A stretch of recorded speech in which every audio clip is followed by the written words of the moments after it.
Kia ora and welcome back to another exploration of this journey that we're on together.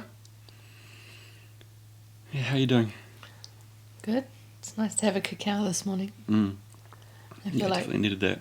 we haven't dropped into this for a few weeks, so it's nice to create some intentional space. Yeah.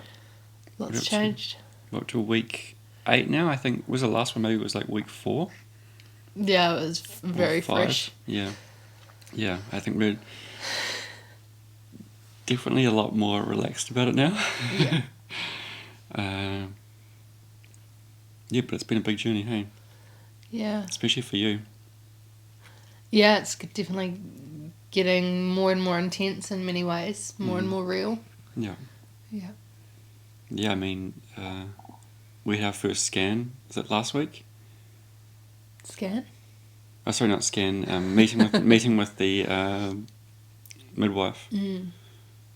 That was all very real. We're walking And and all of the mums and babies, and we're both like, ah! Yeah, and then especially when the midwife asked for my details, I was like, oh my goodness, this is Part of you. This is a real thing. I'm part of this journey.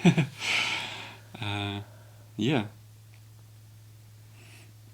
And now, yeah, I feel like just keep going back to our tools, just the breath and cacao and having these conversations to kind of make sure that we're everything that needs to be said is being said and that you're taken care of the best way we can. And even though it's only been, what was that, 8 weeks, and you're already definitely going through, I don't know why they call it morning sickness, because you were sick last night at like 10 p.m. Yeah. But yeah, and even things that you used to absolutely love to eat, not happening. No. There's a certain, I'm not even sure I want to say it, because when I even speak the word, it makes you gag. Oh, no. Yeah. A certain food that is just, even the thought of it. Yeah, whereas you used to like crave them. Yeah. They go nicely with a burger. If you can work it out, I'm sure, but I don't want to say the word because yeah, it can make Libby feel sick.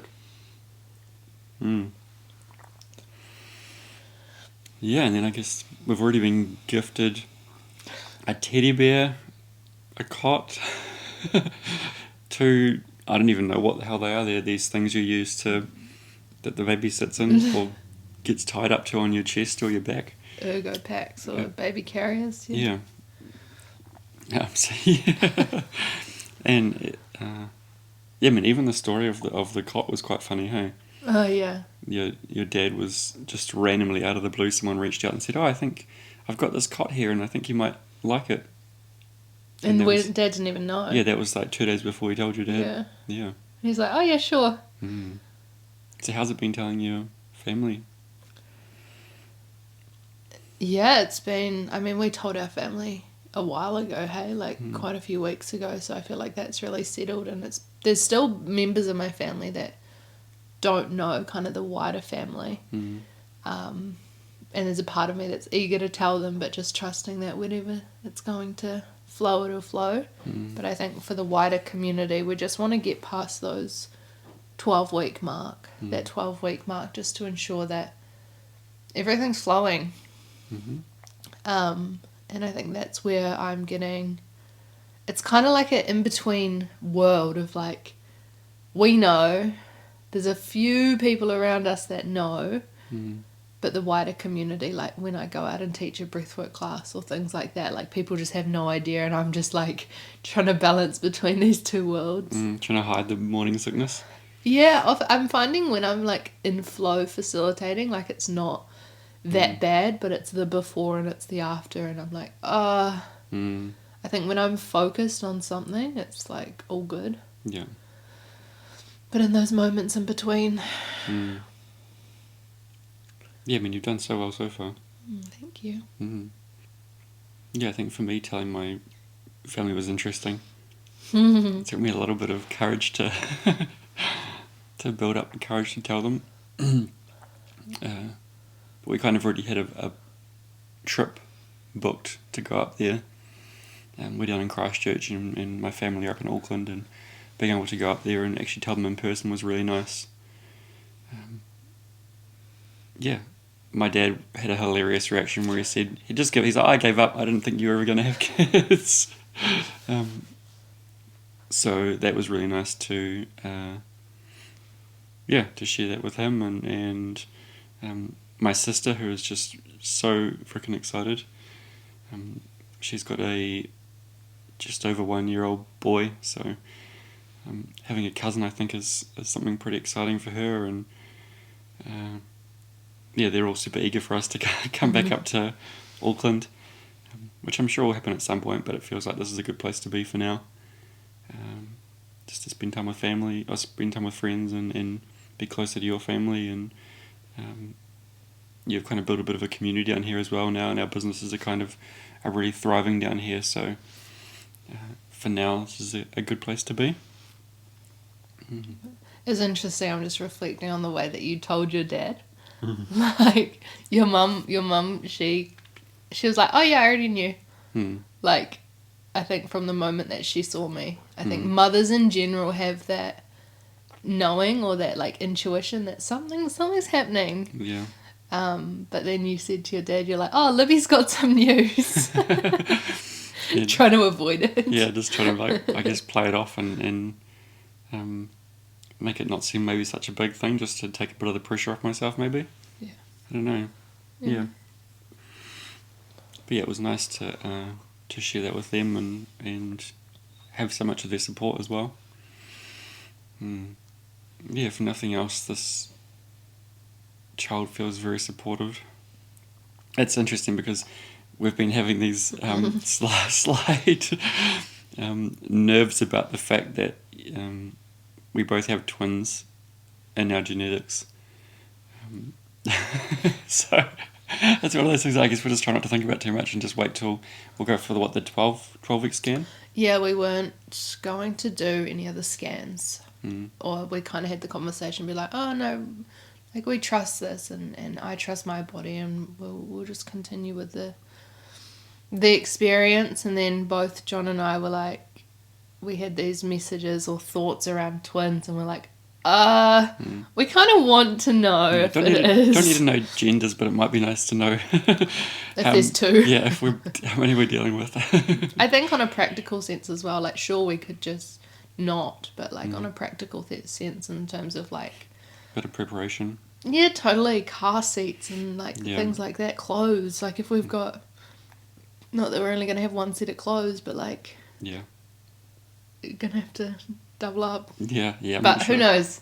Yeah. I think also we're probably feeding each other stress about it. Exactly. It's not even a stress element. It would be more funny than anything else. And it'd just be another thing to kind of navigate. Nothing we can change. Yeah, exactly. It's not really a stress. I feel like compared to our last conversation, I feel a lot more relaxed about it.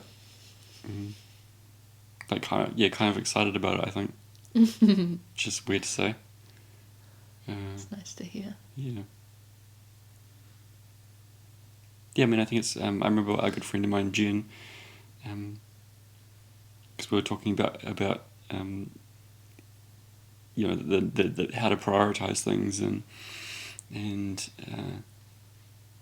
I remember like last year, I think she said to me, "Oh, just have a kid. Like everything gets put into priority when you've got a child to worry about." And I can totally get and understand that now, and I think that's kind of already happened. How we kind of talked about last time about how it just shows you where you're being selfish. And I don't think it's so much moving forward. It hasn't quite been so much of that, but it's been more of just being like, oh yeah, where am I investing my time that I don't really need to, and not in a way of like forcing anything, because we haven't really been doing that. It's been more just been a great way to kind of observe what we've been up to, and especially for you, prioritizing rest. And Libby is an absolute social butterfly, so this has been a great reminder to her that she doesn't have to see all the people all the time, all at once. Yeah, and slowing down as well. So you've been, yeah. As you've found, if you don't slow down, you're kind of forced to take rests. Well, yeah, I end up in like this exhaustion that's like beyond it, and kind of like when I'm in that state, I go into a bit of a disassociation as well. Like I think I'm just so exhausted that I'll just like not even be thinking rationally or like in alignment with my values. Like it might, when I'm in that level of exhaustion, it'll affect the decisions that I make around like what I eat or what I consume in terms of like social media, or I might just be like, I just watch a movie. Like rather than actually what does my body need, probably no screens. Those kind of things. But thinking about like what you're saying when you spoke to Jen, I would say it would be about a year ago that I had a similar experience around like the business and that kind of stuff, and being like, I got given this question and it was like, what is your like point of no return? Like when are you all in? And what came to me was when I'm pregnant. And I was like, kind of, that was the first thing that came through, and I went back on that and I was like, oh no, like I've got to go like now, like there's a point of no return is now, like I've got to go all in my business and show up for it. And then I mean, I feel like I have in ways, but now it's different. Like now it's like, okay, there's a timeline. Even though the baby's not here with us, it has become our priority to build a foundation and get other things in alignment. Yeah, I think it's more focusing on those relationships and connections and projects that feel like they've got life within them, as opposed to ones that you're pushing. Because we've done that before, and it kind of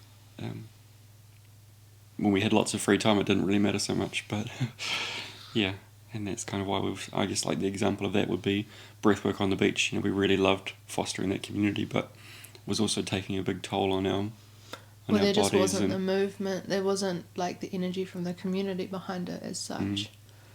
Yeah, so just finding new ways of approaching that, and we're working with a space called Cove Wellness, who are just amazing and have that same sort of vision. Zushi and Matt are very much aligned with our values, so being able to be part of that community has been really good, and fostering that, and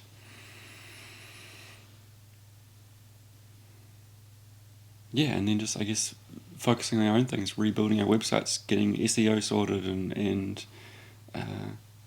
all those steps that take a lot of time, that maybe don't give you that much in return right now, but benefit you in the future. This has become a great time to do those while we have the time to do them. Exactly.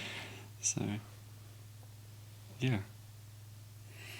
We're coming into winter now. It's June next week, I think, or very close to. Got the snow on the mountains out there. So yeah, we're also looking at, we've been house sitting for the last year and a half probably, and what that looks like. Really wanting to find somewhere now that we can set up shop a bit more, and not just I guess also to build like a nice space for us to be in, but also a nice studio space so we can support our clients from that space as well, and create an environment, I guess, is the most important thing. And being in this beautiful house that I've been in, and the one you're in as well, actually, has really showed us the benefit of having a beautiful space to facilitate from. And it benefits the clients as well. So, yeah, that's the next big goal. Maybe one more house sit potentially, unless we can find something. Yeah. Yeah, I mean, with obviously everything that's happening, like we've got a time frame as well, so it would be nice to kind of be settled in our own space and have a bit of a nest that's created. I've got a friend who they had their first baby in a boat in the marina in Napier. And I think maybe he was maybe 2, and then they had their second child, and now they live in a bus. But I would like to find something a bit more permanent than that. We do have the bus, but yeah, it's just... I mean, there's no way you could set up a pool in the bus. Yeah, well, that's it. You want to do a home birthing in a pool? Having a pool is the option, yeah. Yeah, so... Yeah, obviously that won't fit in the bus as well as the... all the Build a little unit outside. Yeah. Can set up a gazebo. The birthing studio. Mm. Gazebo. But yeah, all those sorts of things to think about. And just trust that things will line up when they need to as well. They always have. So, yeah. I think... I mean, I can say it today because we feel light about it, but, Yeah. you know, it is going through the phases as well, the ups and downs of it all, and allowing ourselves to be with that and support each other through that.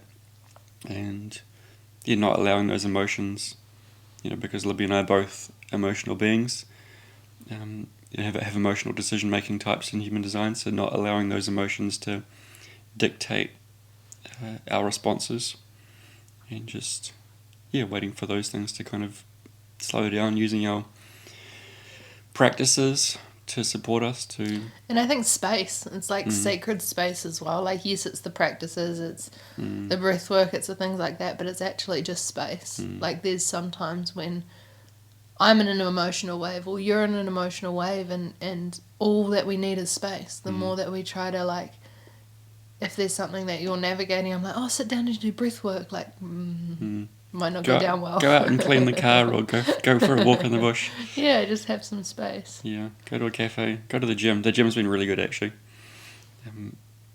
Yeah, even if it's just going for like 30 minutes, not trying to force myself to stay for an hour if I don't have the energy for it, but just going there and moving my body, and there's always nice conversations to be had, or feeding the eels across the road, all that sort of stuff. Eating your pie. Eating your pie, just all that sort of stuff, just to recalibrate in a way that feels nourishing and supportive. Anything else you want to add? Is that us? I think so. For this time? Oh, thank you all for joining us. Very excited to share this journey. We'll, I guess maybe in a week's time or so, we'll create another update. But until then, yeah, sending you all lots of love, and yeah, really appreciate you being on this journey with us.